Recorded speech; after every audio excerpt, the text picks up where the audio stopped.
In today's video, I want to take you guys through an awesome new PlayStation 5 JRPG being revealed, Scarlet Nexus, coming from Bandai Namco, and more importantly, the Tales of Staff. So I have relatively high expectations for this game, and I do want to take you guys through the overview. The trailer looked great, the images that have been uploaded have looked great. This is one that I am very excited for, also coming to pretty much every other major platform outside of the Switch. It's going to be on PS4, it's going to be on Xbox One, Xbox Series X, as well as PC, but it is looking very good. And then also another PlayStation 5 feature may have been possibly revealed. We'll take a look at that in just a little bit. So again, circling back, Scarlet Nexus has added PlayStation 5 version to the game. Also PlayStation 4, PC, Xbox Series X, and Xbox One was the initial announcement at the Microsoft event, and this doesn't have a release date yet. However, the game is looking quite good, and we do have quite a bit of information regarding the game. It's being done by Bandai Namco as far as the publisher is concerned, but it's also being worked on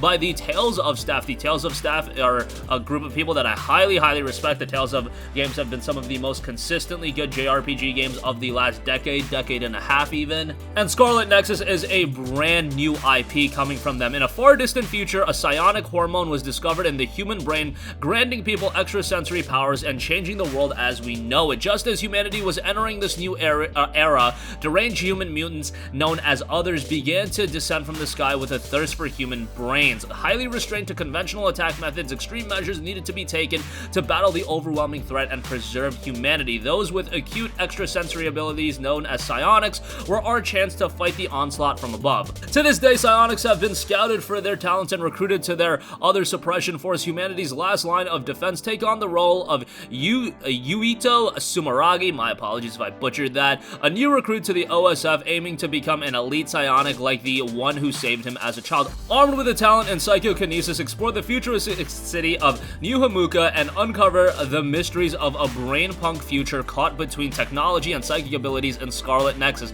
I don't recall other brain-punk games, but brain-punk is something as a setting that I could definitely get behind. Definitely see some similarities between Brainpunk and Cyberpunk, and this one is rather interesting from a premise. I have to say, it's quite unique in that regard. The game's key features know kinetic psychic combat, use psychokinetic abilities, the world around you becomes your greatest weapon, lift, break, and throw pieces of your environment to build your attack combos, and lay waste to your enemies, exterminate the others, deranged mutants that descend from the sky, highly resistant to conventional attack methods and defenses, tormented by the constant pain of their mutation. They seek brains of living organisms to calm their madness, discover a brain-punk future, explore and protect a futuristic Japanese landscape that combines inspirations from classic anime and Western science fiction, and it also notes a deep, story-driven experience. Dive into a complex story of bonds, courage, and heroism, crafted by minds behind the iconic Tales of Vesperia, and you guys know how that makes me feel if you've been a consistent watcher to this channel. Tales of Vesperia, in my opinion, is one of the best, if not the best, Tales of game. That is a game that I am such a big fan of. The story wasn't anything blowaway in that game by any means necessary. However, that game crafted such a compelling cast of characters, and that was really the standout to me. The story was good. It definitely wasn't bad. It was just kind of a typical JRPG save the world kind of story, and Scarlet Nexus kind of has that vibe as well, but that kinetic element already adds that air of a unique layer to the game that I am incredibly excited about this. And I imagine if it is the Tales of Vesperia staff, if you take that unique idea of kinetic abilities and all that stuff, and then you pair it with compelling characters, engaging characters, alright, we are in for a very good JRPG, at least one with a lot of potential. So this is definitely one to keep on your radar. The Tales of team are heavily talented. Bandai Namco needs some new IPs, and Scarlet Nexus looks to be one that they're crafting, and one that they could be committed to for a very long time, because by the looks of it, they are using phrases like a new IP and things of that nature. So usually when they do release a new IP, the idea is to make it something that is lasting for a long time. I don't know if that's necessarily the case with Scarlet Nexus and Bandai Namco, but this one just has so many unique elements that if it does deliver with quality, I do think that'll ultimately end up being the case. So that hopefully will be out sometime in 2021. I wouldn't expect it this year, since I imagine Tales of Arise is going to be out this year, and you would be conflicting a little bit. Hey, Tales of Arise might not even be out this year, so we'll have to wait and see how things shake up as far as that is concerned. Alright, moving on from that, as noted by Game Rant, Sony patent teases PlayStation 5 game planning feature. So this is a pretty cool feature that might not be implemented right when the PS5 drops this holiday.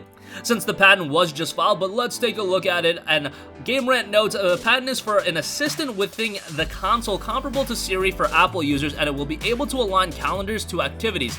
The idea is that by collecting data from the game, an assistant can let a player know how long the next task will take, and if they have a conflict regarding their schedule, like let's say you have to do something in 20 to 30 minutes and the game notes that this quest is going to take 45 minutes to an hour, then obviously there's a little bit of a conflict there. While this is not a novel idea and many players are used to computerized assistants, it does spark some questions about how the technology works. Firstly, it would seem that players will need to sync up their calendars with the PlayStation 5, and secondly, it would need to base the time frame on existing data. While the former seems easily done, obtaining and molding the data so it's reliable for the user may not be yet, because for one user's experience, completing a mission might be an hour long. For another one, they might be exponentially better at a game that only takes them 15 to 20 minutes. So how they actually factor that, I don't know if they can assess your game skill level based on other games you've played, but that sounds pretty difficult to do, and we'll see how that ultimately shakes out. It would also be interesting to see if the assistant would give the time required based on an aggregated data from the individual or a selection of players. If it focuses on the individual, then it may be able to account for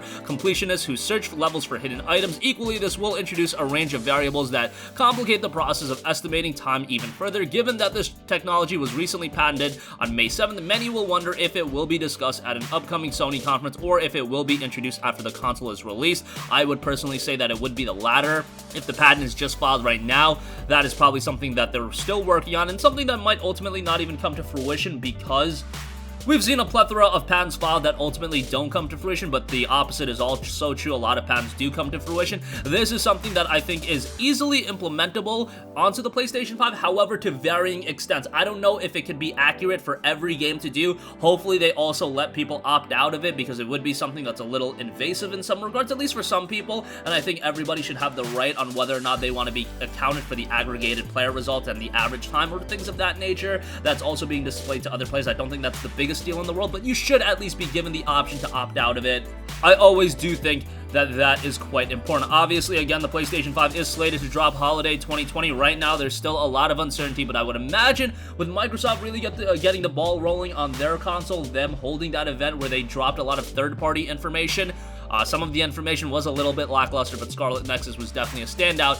And also, this Summer Game Showcase by Jeff Keighley kicking off very, very soon. I would imagine that Sony's going to get the ball running on the PlayStation 5 very soon. If it's not the end of this month, it has to be in the month of June. I just can't see any other reason unless they decide to ultimately delay the console, and from everything I've seen, I don't think that'll be happening. Maybe we'll have a shortage of supply, but a complete delay I don't think is likely. And that's going to conclude this video. Again, Scarlet Nexus has added a PlayStation 5 version. Looks to be an awesome PS5 JRPG, so definitely keep your eyes on that. And Sony patent teases another PlayStation 5 feature. Just a possibility for now, but would be rather interesting if game planning was implemented as well. That's going to conclude this video. Sound off with all of your thoughts in the comment section down below. Thank you for watching, and goodbye. Hey guys, we hope you enjoyed the video, and if you did, make sure to hit the subscribe button, and if you're already subscribed, do us a favor and hit the bell icon. This way you'll be notified whenever we post a new video. That's the best way to keep up with all of our uploads, and we usually try to upload 2 videos a day. And with the bell icon hit, you'll be notified whenever we do upload a video. As always, thanks for watching.